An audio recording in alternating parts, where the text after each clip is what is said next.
sejam bem-vindos a mais um Reabcast, o podcast mais inclusivo de Maringá.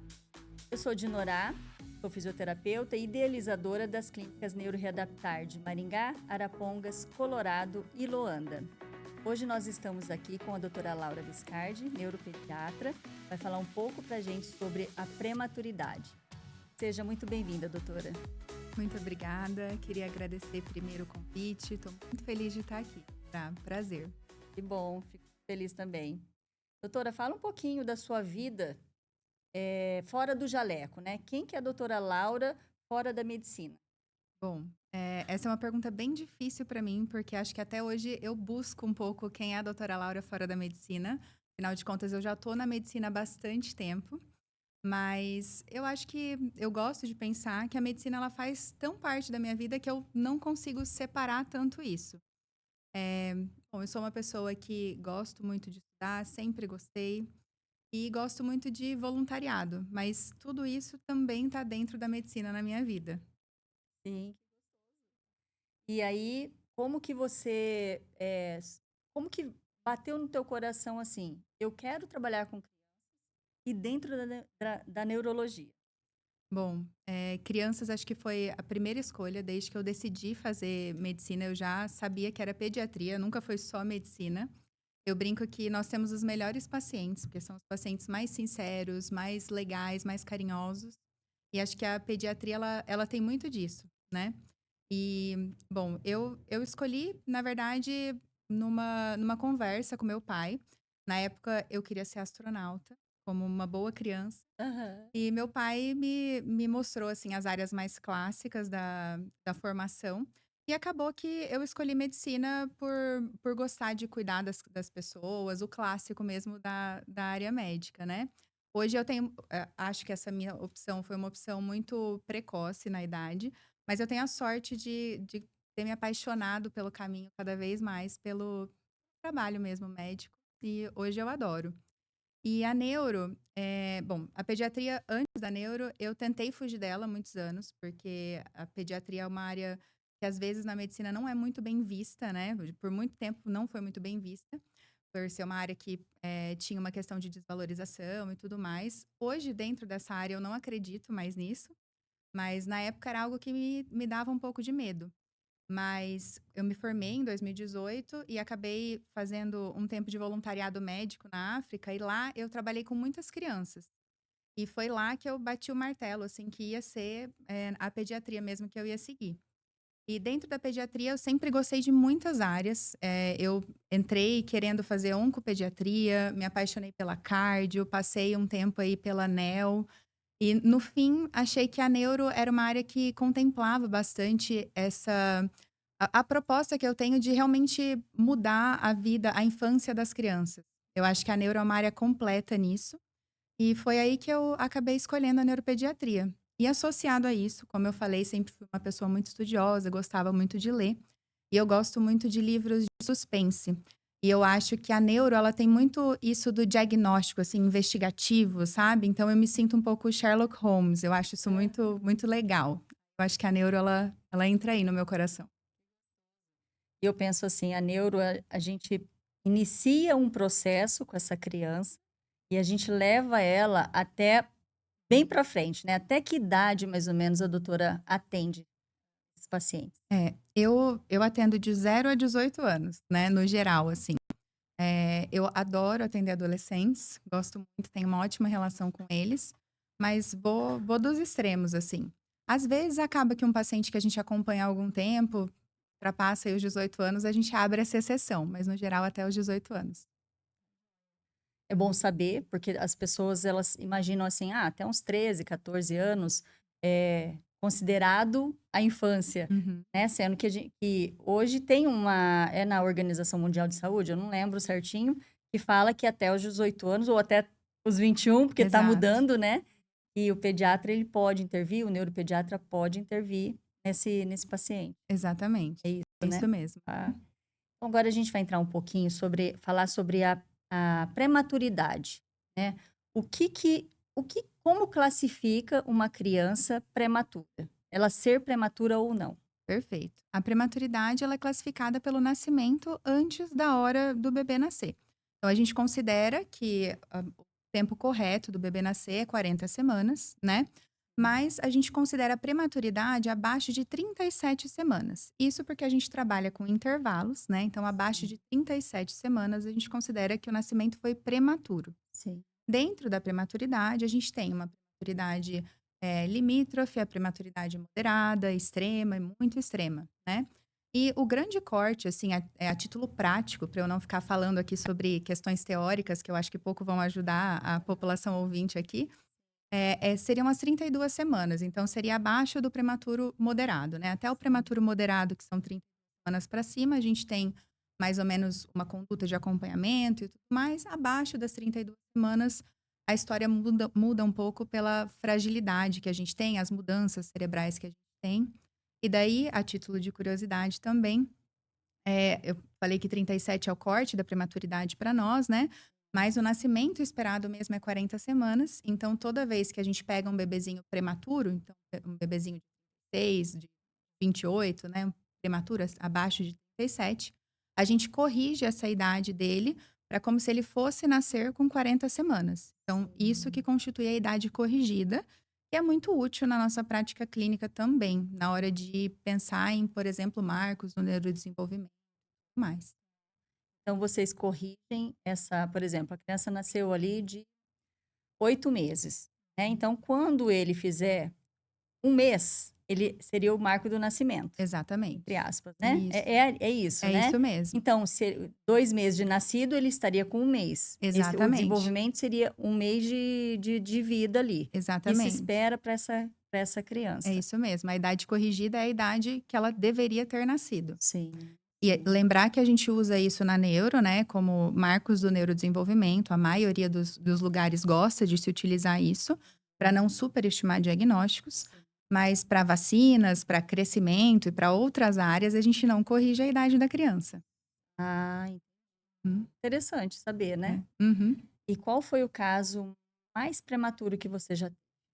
Olha, eu fiz residência na Santa Casa de São Paulo, que é uma maternidade de alto risco, então a gente acaba recebendo bastante casos graves, né? E considerando que a prematuridade ela tem que ser né, um feto vigente, assim, um feto que tenha vida. Sim. Acho que o mais jovem que eu peguei foi 23 semanas. Era uma prematuridade bem extrema e foi um caso bem grave que infelizmente não sobreviveu. Mas a gente sabe que a maioria dos casos, e isso a gente vê também na amostra do hospital que eu trabalhei, que a maioria dos casos de prematuridade, eles estão ali na prematuridade moderada e tardia mesmo, então acima de 32 semanas. Então, Sim. mais leves. Essa criança de 23 semanas, ela nasceu, ela viveu quantos dias? Ela viveu Ou horas? 5 dias. Ela 5 conseguiu dias. viver 5 dias. E dentro da UTI? Dentro da UTI neonatal, com catéter, enfim, com bastante mecanismos de ajuda, assim. Sim, sim. Uhum. Bom, eu vivenciei um pouco disso, né? Ah, é? Estava até conversando com a doutora ali nos bastidores, mas meu filho veio de 26 semanas de nascimento Uhum. e quando ele veio, né, o médico obstetra, ele falou, Dinorá, rompeu um vaso sanguíneo dentro do meu útero. Ele chama de vasa prévia. E ele falou, Uhum. olha, tentou estancar, não conseguia estancar, e eu levei uma gestação tranquila. Eu não sei o porquê daquilo, porém, eu sou muito agitada. Daí, talvez tenha alguma coisa, né, relacionada. Mas, quando ele disse assim, nós vamos ter que fazer o parto, ele falou assim, porque você está correndo risco de vida e teu bebê está em sofrimento, porque eu já estava perdendo muito sangue. E aí eu falei, bom, o que eu vou fazer? Só me resta fazer oração aqui, porque não tem, né? Não tinha o que fazer. Tem que nascer, tem que nascer. E aí nasceu, eu não vi no momento, né? Foi tumultuado. Então ali nasceu uma mãe especial também, que eu não tinha muito conhecimento, apesar de já ter 7 anos de formação em fisioterapia. E trabalhava com ortopedia, então não trabalhava nada com a neuro, né? E aí, quando eu fui vê-lo 2 dias depois, porque a história é, eu fico dentro da maternidade e a UTI era em outro hospital. Então, eu tive que ficar ao mesmo tempo que qualquer outra mãe que fez uma cesárea, eu tinha que ficar ali aquele tempo, né? Observação e tudo mais. Então, quando eu fui vê-lo, me impactou, porque eu não tinha ainda visto uma criança prematura extrema. Porque ele era totalmente formado, mas ele não tinha as gordurinhas, né? Não tinha formação ali, era tudo muito fininho, o braço era fininho, os dedinhos. Nasceu de 37 centímetros, 990 gramas, então era 1 quilinho de carne, a gente brinca, Uhum. né? E aí foi uma luta diária. Passou por várias coisas, intubação e tal. Eu tive a sorte dele não ter pego nenhuma infecção na época, então foi uma prematuridade que foi correndo o seu ciclo ali dentro da UTI. Eu fiquei 43 dias na UTI. Ele que ficou, né? Eu não Uhum. fiquei. E eu observava nesse meio tempo que as mãezinhas prematuras, elas ficavam junto assim que essas crianças fossem receber alta para maternidade. E um belo dia, o hospital me ligou e falou: Dinorá, você precisa vir aqui porque você vai para maternidade junto com o teu filho. E era um outro hospital mesmo, né? Uhum. Daí eu falei, mas espera lá. Tipo, eu não vou ficar uns 2 dias aqui, igual todas as outras mães. Aí elas falaram assim, a médica falou, olha, as crianças pegaram uma infecção e seu filho foi o único que não pegou. Então, eu preciso tirá-lo daqui. Daí eu falei, meu Deus. E aí, aquela mãe que não sabe, assim, se o filho ia sair da UTI, se não ia sair. Não comprei roupinha, não comprei nada. E eu falei, e agora? Saí correndo para tentar achar alguma roupinha. Eu brinco que eu passei ferro, porque não dava tempo de lavar, né? Uhum. E fui para a maternidade. Ele, 43 dias, então ele nasceu de 26 semanas, acho que ele estava ali com seus 32 semanas, mais ou Uhum. menos, né? E segundo me falaram, depois você pode até me colocar a Uhum. verdade ou aqui ou não, mas na época, né, 17 anos atrás, que a partir de 33 semanas, a criança ela já tem uma condição de lembrar que está respirando. É assim, ó, o sistema respiratório dela já está um pouco mais amadurecido do que na idade. Então, quando ele foi para a maternidade comigo, não prescreveram a cafeína que estavam dando na UTI. E a cafeína, segundo eles, também é uma forma de mandar Estimular. informação para o cérebro para que ele deve manter ali o sistema respiratório em funcionamento. E aí ele teve algumas paradas respiratórias que me deixaram maluca. Eu fiquei mais de 24 horas olhando para ele, eu e meu marido, né? Eu dormia, ele olhava, e aquele rolo. E a médica também que estava acompanhando, que inclusive acompanhou ele depois de um tempão, ela falou assim: tem alguma coisa que está faltando. E aí ela entrou em contato com a UTI e descobriram. Aí ela deu uma dose cavalar de cafeína, né? E a partir dali, graças a Deus, não teve mais nenhuma parada. Mas nesse tempo, então, ele nasceu prematuro, ele saiu de uma maternidade, foi, né? Teve que ir de ambulância para um outro hospital. Provavelmente, não sei, mas deve ter sido ambusado, né? Até Uhum. chegar, até ser entubado. Então, talvez nesse trajeto também possa ter acontecido mais coisas, Uhum. além da leucomalácia periventricular lá, que eles falam, que é esse rompimento de vaso sanguíneo próximo aos ventrículos. Você poderia explicar um pouco para as pessoas que tiveram, porque eu tenho amigas que tiveram filhos prematuros antes das 32 semanas, né? O que que acontece nessa mudança, se é da atmosfera, ação da gravidade, o que que é que acontece com esse cérebro desse bebê? Claro. É bom, a gente tem que a prematuridade por si só, ela já é um fator de risco para vários acometimentos cerebrais, né? Não só cerebrais, como multissistêmicos, como você falou também da parte respiratória, de apneias, né? Que também tem o caráter cerebral, mas também pode ser respiratório. Mas do ponto de vista cerebral, que é a minha área, a gente tem aí duas grandes lesões que podem acontecer no cérebro do prematuro, né? Então, a gente tem a leucomalácia periventricular, que é uma necrose de substância branca, tá? Que acontece. Então, ela deixa ali algum tipo de sequela, normalmente em trato motor. E a gente tem também as hemorragias peri-intraventriculares, que são essas hemorragias que acontecem em região ao redor do ventrículo, tá? A leucomalácia ela é uma lesão isquêmica, então de falta de sangue, e as hemorragias são uma lesão de excesso de sangue, né? De sangramento. Aham.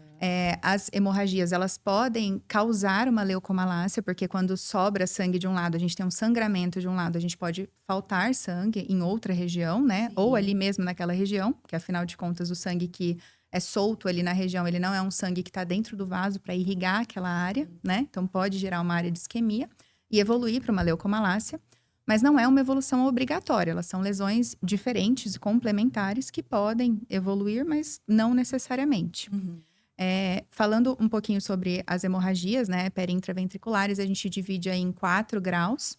O primeiro grau é uma que pega ali só a matriz germinativa, que é onde tem o nascimento ali dos neurônios, das células da glia. Então, é uma região muito importante. Mas essa hemorragia grau 1 e a grau 2, que é ali na região periventricular, é uma hemorragia que tem um bom prognóstico no geral. Então, ela não necessariamente ela causa grandes sequelas. Sim. Quando a gente progride aí para uma hemorragia grau 3, grau 4, né? A grau 3, ela é uma hemorragia intraventricular com dilatação de ventrículo. E a grau 4, ela vai ser intraparenquimatosa. Aí a gente já tem um prognóstico um pouco mais, com um pouco mais de sequela, né? Não necessariamente um prognóstico ruim, mas que tenha um pouco mais de sequela. E a gente tem que ficar mais de olho em relação a isso. Elas não são lesões evolutivas, né? Então, não quer dizer que a grau 1 vai necessariamente evoluir para grau 2, que a grau 3 não possa regredir para uma grau 2. E isso a gente vai acompanhando através de ultrassom transfontanela na UTI neonatal mesmo, tá? Isso acontece porque a gente tem uma fragilidade ali dos vasos da região, né? E da própria região cerebral, não só do ponto de vista vascular, mas da região como um todo. Pela prematuridade, porque afinal de contas, a parte ali do cérebro, da vascularização, ela não estava pronta para ser exposta às variações de temperatura, oxigênio, pressão, que estão fora do útero materno, né? E isso acaba gerando aí esse desbalanço que não estava esperando acontecer. Uhum. E a leucomalácia periventricular é essa lesão isquêmica que acontece, né? Normalmente em volta ali dos ventrículos mesmo. E também pode gerar sequelas, e a principal sequela que ela causa são as sequelas motoras. Então, não é obrigatório, mas ela tem um alto risco de paralisia cerebral no futuro. Pacientes que têm a leucomalácia têm um risco um pouco maior, não diria alto, mas um pouco maior de paralisia cerebral no futuro. Sim. E isso, assim, o bebê nasce prematuro, logo em seguida, pela diferença de pressão ou temperatura, igual você falou, já acontece esse rompimento? Não sei se existem estudos que levam tempo ou não. O que você O que diz? acontece é assim, na verdade, não é obrigatório, não é todo bebê prematuro que, embora passe por essa variação de pressão, temperatura fora do organismo materno, que vai acontecer alguma dessas lesões, né? Eles estão mais propensos, mas não é obrigatório. Então, pode acontecer sim, logo que nasce, até porque no nascimento mesmo a gente pode ter eventos adversos, pode acontecer de você precisar fazer massagem cardíaca, fazer qualquer outra coisa, né, durante o nascimento, depois na subida para UTI, mudar de região, mudar de quarto. Então, os bebês muito prematuros às vezes ficam até em restrição ali de mudar, né? Mudança de posição, Exato. né? Que perde peso, né? Exatamente. Então, assim, não só por isso, mas também pela fragilidade de todo o sistema dele, né? A gente tem que pensar que são vasinhos muito frágeis. Então, às vezes, assim, uma mudança de decúbito pode fazer alguma alteração ali. Então, assim, certeza a gente provavelmente não vai saber. Claro que um paciente que tem aí uma parada cardiorrespiratória ou que tem algum trauma mais severo, a chance é maior e a gente atribui normalmente a isso. Mas não é obrigatório. Sim. Eu lembro na época que eu estava lá, então o meu filho nasceu de 26 e tinha uma outra criança que tinha nascido de 28 semanas. E aí a gente veio conversando na época, né? E com 1 aninho de idade, essa mãe me chama pro aniversário da criança. E eu pegava o Murilo só tinha controle cervical, porque o tronco não tinha nada ainda, perto de 1 ano. E aí eu fui pegar essa criança no colo, ele quase subiu em cima de mim, eu levei um susto, porque eu falei, nossa, a diferença é muito grande. E aí ele não tinha ficado com nenhuma sequela. E ele foi uma criança que pegou uma infecção difícil dentro do hospital, complexa, inchou muito, assim, teve risco, além da prematuridade, ainda teve esse risco muito grande, né? E mesmo assim, ele não teve, assim, essas lesões aonde teve esse comprometimento. Se ele teve na cognição depois, de alguma forma, eu não sei, porque depois a gente acabou não tendo mais esse vínculo, né? A gente começa a entrar em outras histórias, né? E acaba que eu não acompanhei mais ela. Mas a parte motora dessa criança eu fiquei admirada ainda, inclusive, né? Porque é raro. Hoje a gente tem uma clínica que trabalha apenas com neurologia. E, obviamente, que só vai vir criança que tiver algum atraso no neurodesenvolvimento.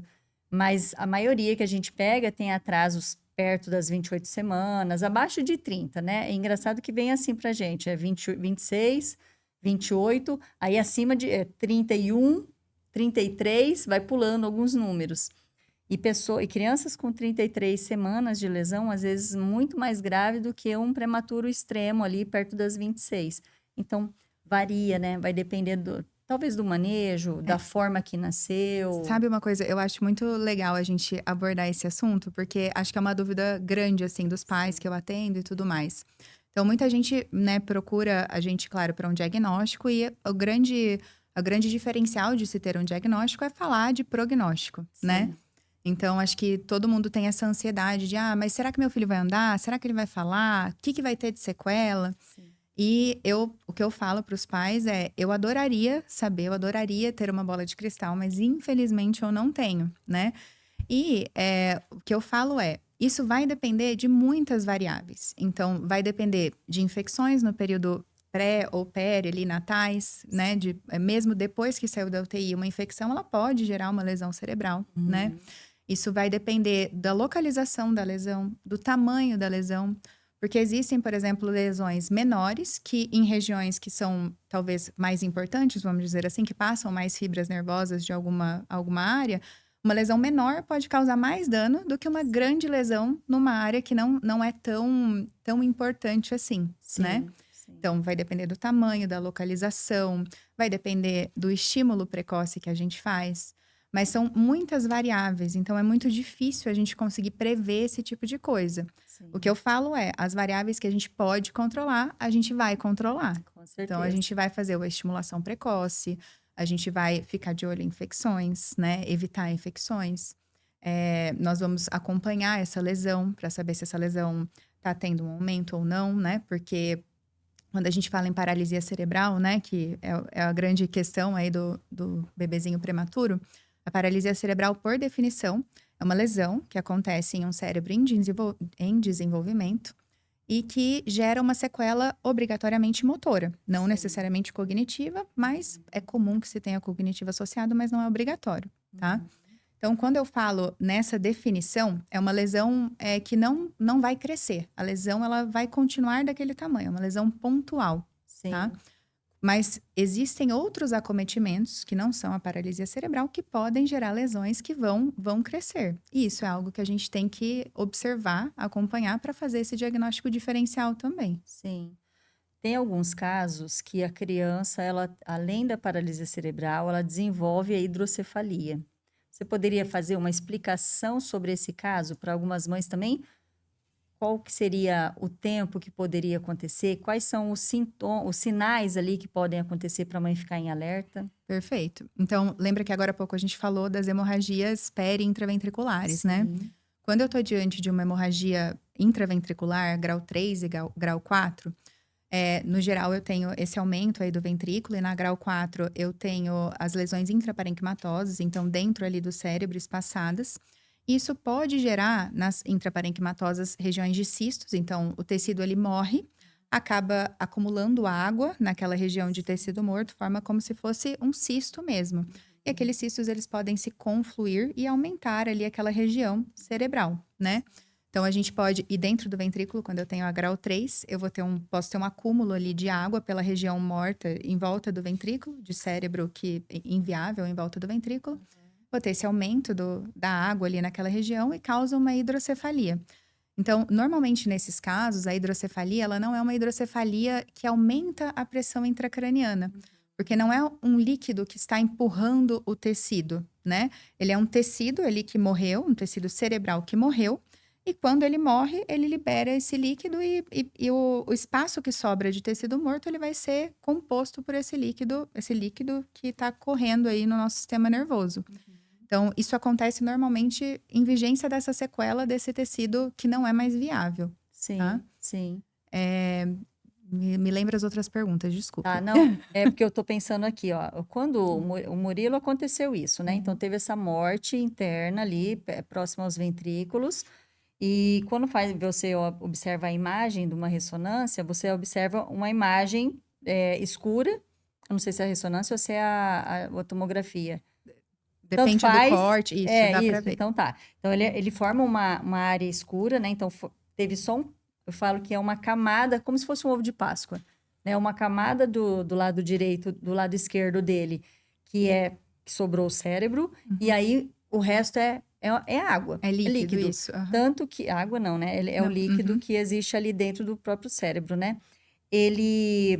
Aí eu perguntei, mas isso pode causar alguma coisa? Pode aumentar a pressão? Ele falou: olha, do Murilo, ele não é contido. Ele é uma hidrocefalia contida. Ele não vai desenvolver. Mas aí, qual seria o parâmetro de entender qual que vai desenvolver, qual que não vai desenvolver? Você teria, assim, também uma É, resposta? é normalmente o motivo da gente ter essa hidrocefalia, né? Então, essa hidrocefalia, na verdade, esse acúmulo de água, nestes casos de sequela mesmo, né, de tecido inviável, ele se dá não porque o líquido está sendo hiperproduzido e empurrando o tecido cerebral. Sim, Esse líquido, ele ocupa o tecido cerebral que morreu. sim, Então, ele não vai aumentar a pressão, porque, na verdade, ele não ocuparia aquele espaço se a gente tivesse o tecido viável ali naquela região. Então, sim. dificilmente ele vai evoluir para uma hidrocefalia Nesse hidrocefalia contexto. hipertensiva neste contexto. Entendi. Então, assim, o risco de uma hidrocefalia hipertensiva seria em outros contextos que não esses contextos sequelares de prematuridade, nestes casos, tá? Sim, sim. Então, não necessariamente, né, uma criança que tem paralisia cerebral e que teve essa condição, ela vai também ter hidrocefalia. Não necessariamente. Não necessariamente, e não é que a prematuridade ela protege contra uma hidrocefalia hipertensiva. A criança prematura que tem uma hidrocefalia, ela pode ter uma hidrocefalia hipertensiva, mas daí seria por outro causa, outro mecanismo, tá? Entendi. E uma criança nascida a termo, que é de tempo certo, ali das 38, 40 semanas, Uhum. ela pode ter risco de ter hidrocefalia? Pode ter risco, porque, na verdade, quando a gente tem a lesão de um tecido cerebral, ela não acontece só pela prematuridade, né? Uma criança termo, ela pode ter acometimentos durante o período ali perinatal, que geram uma sequela cerebral. Sim. A criança, ela pode ter, por exemplo, uma parada cardiorrespiratória por algum motivo, né? Quando a gente está diante até de paralisia cerebral, e é algo que também acho que é importante falar, a gente não está diante só de um prematuro, de um bebezinho recém-nascido, né? A paralisia cerebral, como a definição diz, ela é uma lesão que acontece num cérebro em desenvolvimento. Então, pode ser uma criança de 2 anos que caiu de um prédio, bateu a cabeça e fez uma lesão cerebral que tem um acometimento motor, por exemplo, Sim, tá? sim. Então, pode sim, um bebezinho termo pode ter um. Pode ter, né? Uhum. E quais são as condições neurológicas que é mais provável ter num prematuro? Que durante assim esse processo que às vezes você começa ali a fazer o atendimento dessa criança, que você começa a observar a parte motora, a gente já está Uhum. comentando, mas quais são alguns outros acometimentos que podem acontecer com a prematuridade? Pois é, acho que além da paralisia cerebral, que a gente já falou um pouco, né? Outras questões que acho que vale a pena a gente pontuar aqui são os transtornos do neurodesenvolvimento, né? Que são autismo, TDAH, entre outros. Os mais famosos são esses dois. Sim, A gente sabe que uma prematuridade abaixo de 32 semanas, então um pré-termo abaixo do moderado, ele vai ter um risco de até 5 vezes maior de ter um transtorno do neurodesenvolvimento. Então é algo que a gente monitora com bastante cautela, né? sim, sim. E a minha filha, né, veio depois, 4 anos depois do Murilo, e nós iniciamos um processo de investigação, porque na época do Covid, ela estava na fase onde ela ia entrar lá no primeiro ano do ensino fundamental, né? Então, a fase onde ela estava aprendendo a ler. E foi difícil. E aí, gente, será que é pelo Covid? Tá fazendo os estudos em casa? Será que isso tá. E aí nós descobrimos, né? Uma psicóloga estava atendendo ela dentro da minha clínica, ela falou: Dinora, eu acho que a sua filha precisa fazer um exame do PAC, que é do processamento auditivo central. Eu estou achando que possa ter alguma alteração, porque nós conversamos e muita coisa ela não compreende do que a gente conversa, né? Porque, entre aspas, assim, o desenvolvimento motor dela foi normal, falou, tinha as situações das trocas de palavras, né? Em vez de falar prato, falava pato, né? Mas, enfim, isso aí em muitas outras crianças pode acontecer, e talvez não seja pela prematuridade, né? E no início do desenvolvimento, a gente fez essa observação. Porque eu acredito que deve acontecer de aparecer pacientes assim lá na sua clínica, né? Poxa, a criança ela não está conseguindo acompanhar a escola, e aí, de repente, pode fazer esse pedido, né, de ver se realmente é o processamento auditivo, ou será que é um TDAH? Porque às vezes a criança ela pode ter o TDAH, mas de repente ela não necessariamente ela pode ter uma alteração no processamento auditivo central. É ou não, assim, essa... Então, esse é um assunto polêmico aí da neuropediatria, né? Mas vamos lá. O transtorno do processamento auditivo central, né? Ele não é um diagnóstico pela neuropediatria, tá? Ele, pelo CID, né? Ele não tem critérios diagnósticos que façam a gente pensar que ele é um diagnóstico. Sim. E a partir do momento que ele não tem critérios diagnósticos suficientes, é muito difícil a gente investigar ele, né? E o PAC, que é o processamento auditivo central, ele é um exame que ele recebe muita interferência de muitos fatores externos. Sim. Então, do ponto de vista, assim, de ciência mesmo, ele é um exame que a gente não costuma pedir de rotina, né? Quando eu estou diante de um paciente que tem TDAH ou algum transtorno do neurodesenvolvimento, normalmente, se eu peço o PAC, alguém pede o PAC, o PAC vem alterado. Mas não necessariamente porque ele tem um transtorno de processamento central. Uhum. Então, isso é muito dúbio, a gente acaba atribuindo a outras questões. Então, eu não costumo diagnosticar transtorno do processamento auditivo central e não Sim. costumo utilizar o PAC na minha prática clínica. Sim. Mas, assim, às vezes a gente acaba extrapolando um pouco a ciência. Então, se eu tô diante de um paciente que tem um TDAH, a gente já tentou medicação, né? A gente está em um processo ali de estagnação da evolução do paciente. É algo que a gente pode tentar até para talvez indicar uma terapia de cabine. Mas a própria terapia de cabine tem pouca evidência científica atual, né? Sim, sim. Então, não sou contra as coisas que têm pouca evidência, porque não é porque tem pouca evidência que não tem Não tem evidência resultado nenhuma. clínico, né? Exato. Sim. E às vezes ela só não foi pesquisada suficiente, enfim. Mas eu Aham. acho que a gente tem que primeiro esgotar o que tem evidência antes da gente entrar nessa linha de menores evidências. Sim. Então, na época, o caso dela, ela apareceu 10% do lado esquerdo, e nós começamos com uma intervenção. Era uma fonoaudióloga que trabalhava com essa reabilitação, mas ela não precisou fazer dentro da cabine, Uhum. né? E nós fizemos 3 meses, 3 vezes na semana, de 50 minutos, e foi suficiente para voltar a normalizar. E aí a psicopedagoga entrou em ação, né? No mesmo momento, na verdade, ela entrou em ação para poder ajudar a resgatar esse tempo que ela estava muito atrasada da escola e poder oferecer para que ela pudesse ler e, enfim, né? Ela, inclusive, ela entrou com uma técnica que chama panlexia, que é destinado à dislexia. Tanto que ela falou assim, Dinorá, tua filha não tem esse diagnóstico, mas pelo que eu estudo, cabe muito bem para a gente poder ofertar para ela agora. Tudo bem para você? Eu falei, o que você falar para mim tá ótimo, vamos fazer. E realmente teve um resultado bem bom, sabe? Que é o que falam, às vezes as pessoas falam assim, ah, mas essa técnica é específica para tal coisa. Mas o olhar apurado do profissional, ele pode ajudar, dentro da expertise que ele tem, né, profissional, ele pode ajudar essa pessoa de uma outra forma. E aí ela começou a deslanchar. Foi um pouco atrasada da turma da escola, porque quando a gente foi observar, já tinha passado ali alguns meses, e aí ela começou a deslanchar, mas precisou da intervenção.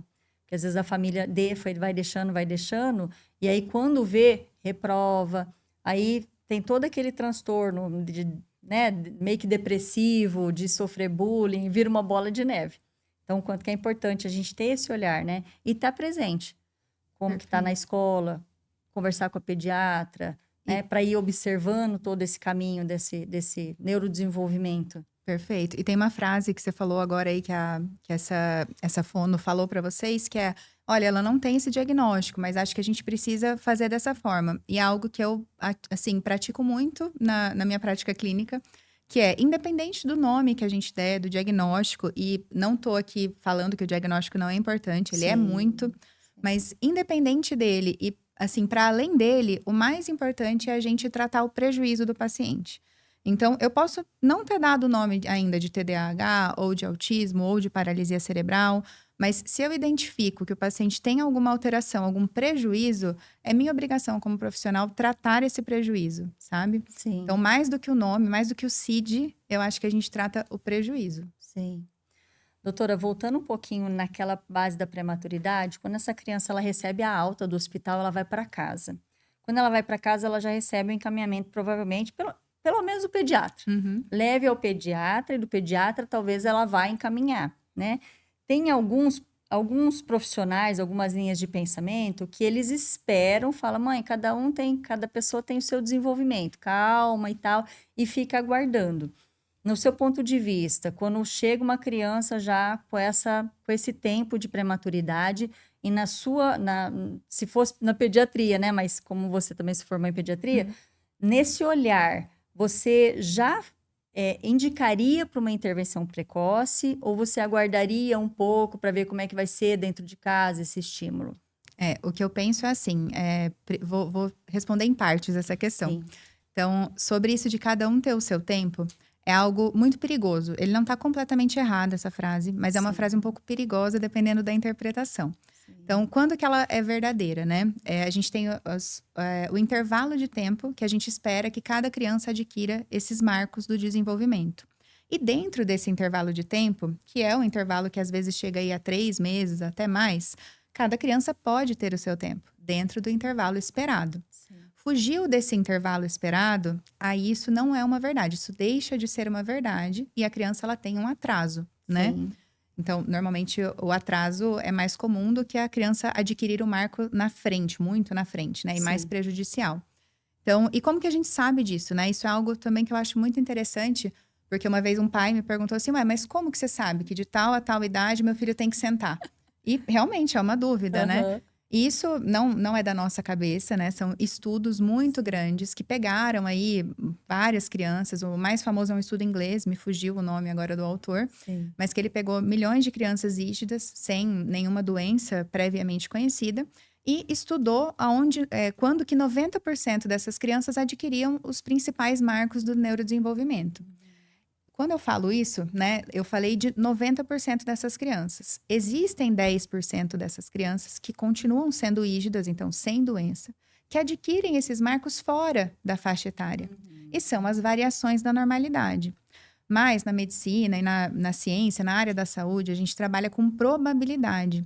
Sim. Então, se eu estou diante de um paciente que tem um atraso, eu não posso pensar que ele faz parte desses 10% como minha primeira hipótese diagnóstica. Ela Uhum. pode sim ser uma hipótese diagnóstica de uma variação da normalidade, mas eu tenho que considerar que ele tem um atraso por algum outro motivo.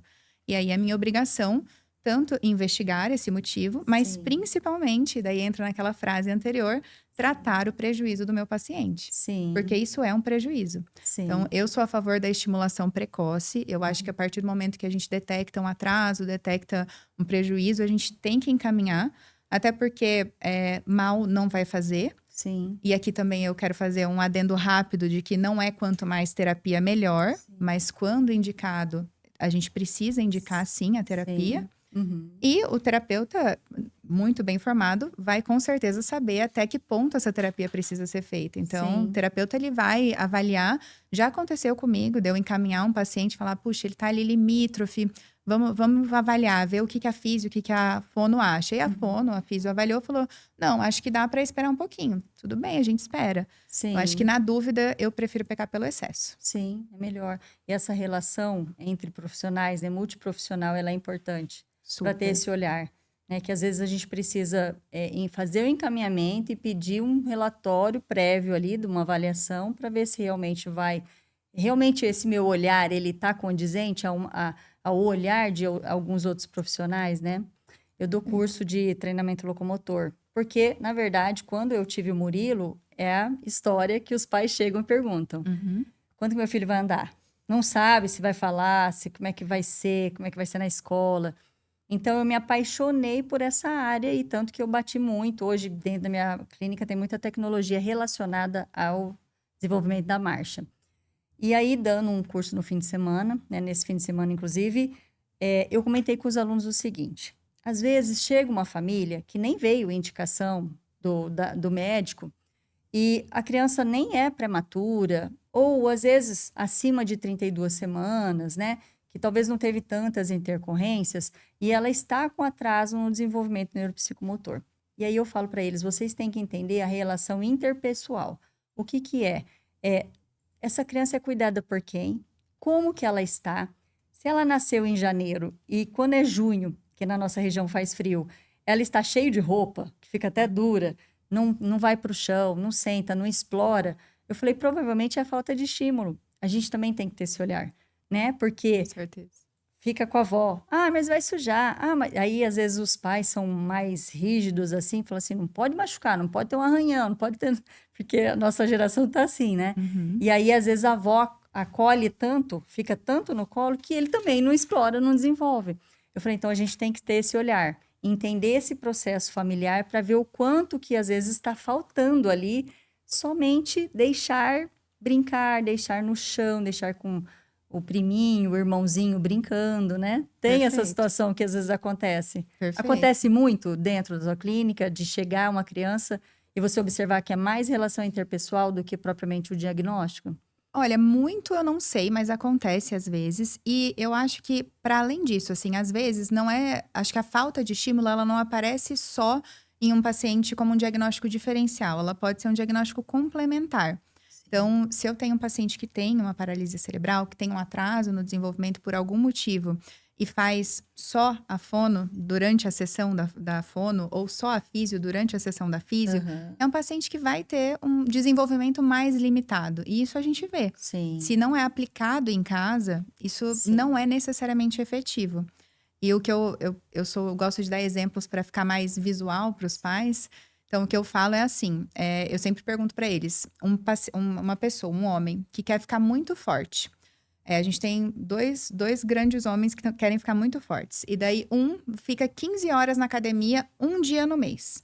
E o outro vai meia hora todos os dias do mês. No fim do mês, qual homem que vai ficar mais forte? Da meia hora. É o da meia É a hora. constância. Porque a constância ela é muito mais importante que a intensidade. Sim, Então, não adianta o paciente fazer um dia inteiro de físio, né? Ou às vezes 1 hora de físio uma vez na semana e não aplicar isso em casa. sim, Então, sim. E eu costumo falar assim, o nosso corpo ele é integrado, né? Da mesma forma que nós estamos conversando, a gente sempre sente a temperatura do ambiente, observa a luminosidade, tem a gesticulação, você presta atenção nisso, você sente o seu corpo e nós somos integrados. Então, quando você fala aquela situação, às vezes é prematuro, precisa de algumas intervenções e aí, não, eu vou focar mais na marcha, por exemplo, que eu quero que a criança desenvolva para a marcha. Às vezes a família só pode isso também, às vezes não tem um plano de saúde, enfim, né? E aí ela foca só numa área. Ela vai ter o desenvolvimento, vai, mas ele não vai ser global, né? Porque Perfeito. provavelmente ela vai ter algumas outras alterações que vão acarretando e, de repente, uma cognição, quando você trabalha essa cognição, a parte motora é reflexa, né? Ela vai ter um desenvolvimento também melhor, porque ele vai ter entendimento do porquê, do brincar, de buscar. Qual que é a intenção de buscar? Ele vai ter que ter uma intenção, né? Então, o quanto que é importante também esse trabalho integrado. E a intensividade, eu também falo, né? Dentro da minha casa, eu convivo com isso até hoje. Murilo fazendo 17 anos. Ele precisa das intervenções, apesar de, né, foi realmente um prematuro extremo, então ele precisa das intervenções, passa por psicólogo, passa por terapeuta ocupacional, passa por fisioterapeuta, por psicomotricidade, já participou muito de psicopedagogia, hoje ele faz mais as monitorias quando precisa dentro da escola. E quando ele chega no fim de semana e ele vai, mãe, agora é meu horário de jogar, extravasar, porque eu até entendo, que eu imagino, assim, ali o Avatar, ele é um ser completo, ele corre, ele pula, ele voa, ele faz um monte de coisa, então ele se imagina ali naquela situação, né? E aí ele passa muito tempo dessa forma, quando ele vai levantar, ele já dá aquela opa, e eu falo, olha, que interessante, porque se ele fica de 2, 3 horas dentro da clínica de segunda a sexta, e no fim de semana eu deixo ele à vontade para ele relaxar a cabeça também. E aí ele fica também 3, 4, 5 horas jogando, porque o tempo vai passando e a pessoa não sente, né? Igual a gente que vai assistindo uma série atrás da outra, quando vai ver a gente não sente. E aí ele sente uma fraqueza no membro inferior, de levantar e dar aquele desequilíbrio, né? Perfeito. É prematuro extremo, É grave o caso dele, apesar dele ter se desenvolvido bem, mas eu acredito que a integralidade, né, integrar áreas, fez ele desenvolver, a ponto dele conseguir acompanhar a escola, e a intensividade fez ele desenvolver a locomoção dele, ou até as habilidades manuais de vestir, as coisas que o terapeuta ocupacional faz, né? Quanto que é importante essa intensividade e o quanto que é importante a família. Porque mesmo ele estando todos os dias dentro de uma reabilitação com tecnologia, com profissionais capacitados e tudo mais, mas se dentro de casa eu não intervir em algumas situações, postura, a forma que para, né, que o diplégico para com a perninha rodada mais para dentro, assim, se a gente não intervir dentro de casa e chamar atenção, filho, olha isso aqui, filho, levanta a coluna, filho, levanta o braço aqui para frente, porque ele tinha mania de ele vai comer, ele come só com a esquerda e o braço direito tá lá embaixo, né? Deus, coloca o braço em cima da mesa, né? Eu falo, olha as pessoas como é que ficam, para ele começar a ter essas sensações, né? Então, como eu fiquei muito em cima, ele teve um desenvolvimento. E hoje ele entende o processo, porque eu fui sempre conversando muito. Cirurgias que ele teve que fazer pontuais, né? Então, eu vejo hoje muito as mães, elas não têm esse parâmetro complexo, bem estruturado na cabeça delas do quanto que é importante a intervenção deles. E não é que eles vão parar para fazer a reabilitação. Imagina, eles não têm essa formação. Né? Mas, por exemplo, eu quero que uma criança ande. Eu vou tirar ela da sala e ela vai para o banheiro tomar o banho dela. Então, se ela já estiver nesse processo de marcha, eu dou a mãozinha e ela vem andando. Né? Até ela ir, para ela entender que o deslocamento não é no colo.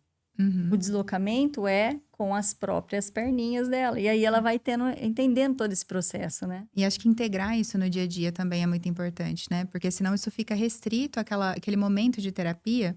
E o que eu sempre falo o que eu sempre penso o cuidado desse paciente é um cuidado integrado entre médico, terapia e família. E a terapia, ela é muito importante. Eu gosto de trabalhar com os meus pacientes, assim, com bastante terapia, mas eu sempre penso em estipular prioridade. Porque eu acho que a terapia também, ela pode ser algo que sobrecarrega o paciente. E isso a gente consegue equilibrar se ela for feita em casa, de maneira lúdica, ou de maneira incluindo essa terapia dentro da rotina da família. Então, senão o paciente ele fica muito sobrecarregado de ir lá na terapia e fazer só aquela terapia, né, oferecida pelo profissional, que é ótima, mas a gente está lidando com uma criança, né, que tem aí sua limitação lúdica, de entendimento e tudo mais. Sim, sim. E aí, só voltando um pouquinho lá no início da vida desse prematuro, dentro desse primeiro ano, o que você poderia estar falando para as famílias que estão assistindo agora esse podcast? O que ela precisa observar? Perfeito. Quais são os alertas, os sinais de alerta que elas podem ter, né? E falar, eu preciso procurar um profissional. Perfeito. Então, assim, abaixo de 32 semanas já é indicado um acompanhamento com o neuropediatra, pelo menos, tá? Devido a esses riscos que a gente comentou, tanto de transtorno do neurodesenvolvimento, quanto de transtornos motores, paralisia cerebral e tudo mais.